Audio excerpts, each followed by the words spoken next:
She simply wished to get through her shift, earn her tips, and go home.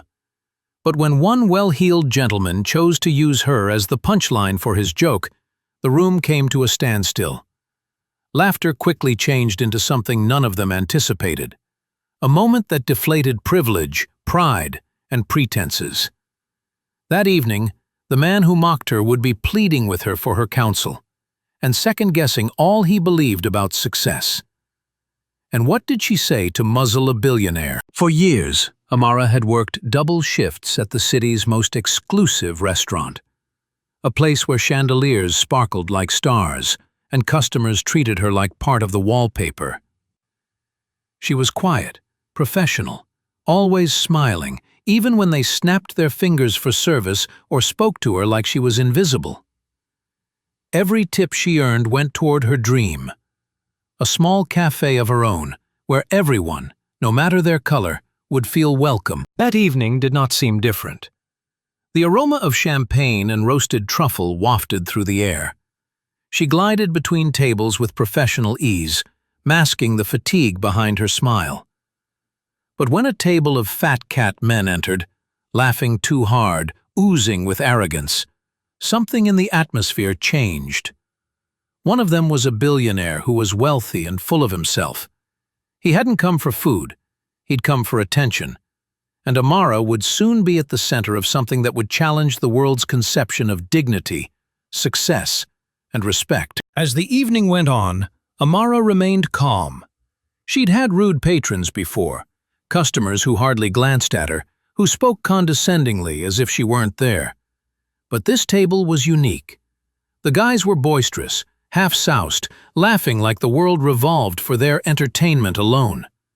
Each joke had a bite, about cash, authority, and who were supposed to be there. When the billionaire Mr. Langford summoned her over, his voice was laced with sarcasm. He drummed his gold watch, grinning. "You appear to be the hard-working type," he remarked. The table laughed. Amara smiled nicely, not knowing what to expect. Then he reclined and spoke the words, "Tell me, darling, your best financial tip?" The laughter afterwards stung her like glass. It was not curiosity, it was masquerading cruelty masquerading as humor, a plaything for their amusement. But Amara didn't waver. She'd been humiliated in the past. The difference was, this time, she wasn't going to let it go. Her mind was a whirlwind. All the times she'd been ignored, all the moments she'd smiled through disrespect, it all weighed on her chest like a physical burden. But her eyes remained untroubled. "Would you like a refill of water, sir?" she said quietly, her voice even. That peacefulness unnerved them. The men waited for her to crack, to laugh uncomfortably, to play along. But she didn't. And in that silence, something moved.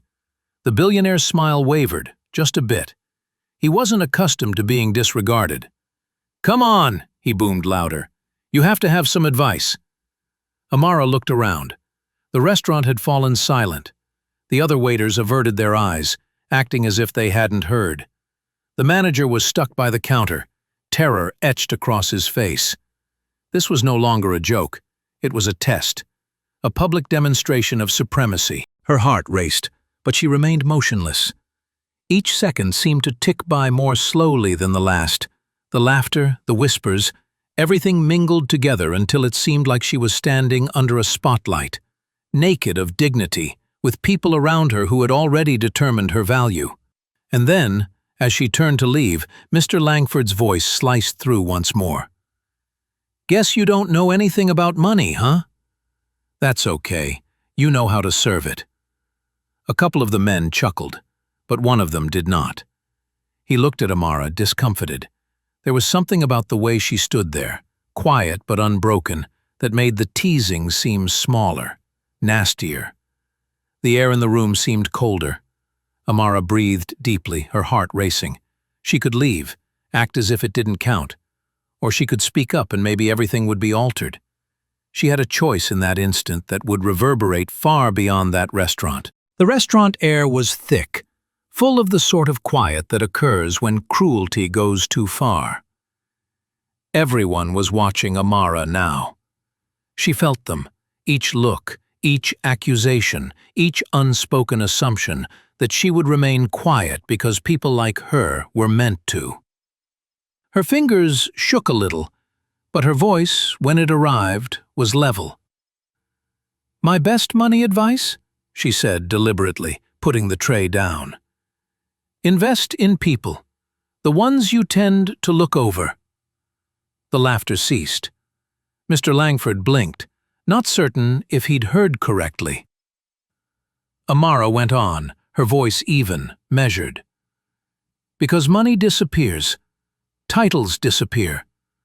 But respect, the way you treat others when nobody's looking, that determines who's really rich." A silence swept over the dining room. Even the waiters stopped in their tracks. Invest in people. The smirk of the billionaire the kind faltered. You overlook. For the first time, he seemed small, reflected in the mirror of his own ego. But the moment did not last. His pride rebelled. He forced a laugh that was loud but strained, attempting to regain mastery. "You think you're giving me a lesson?" he told her. "You wait tables. I create empires." Amara's gaze didn't leave his. "Perhaps that's the issue," My best financial she advice? whispered. "You constructed your empire Invest upon in individuals whom you never took the the kind time you to overlook. observe." The manager rushed over, frantic in his tone, whispering for her to desist. But the truth had already leaked out, and it couldn't be recalled. The air was charged with tension, half the audience stock still in shock, the other half not knowing whether to applaud or avert their eyes. And in the tenuous quiet, something changed, not only for her, but for all of them watching. The boundary between power and respect had been redrawn, right before their eyes. Mr. Langford gazed down, his reflection quivering in the surface of his untouched wineglass. For the first time, he didn't know what to say. Amara turned to leave. Her heart pounded, but she knew the true storm was just getting started. Amara lost no job that night, but gained none either. The following morning, whispers circulated throughout the restaurant, and before days passed, she was dismissed for the reason of causing tension with customers. But news travels quickly, particularly when truth bites hard.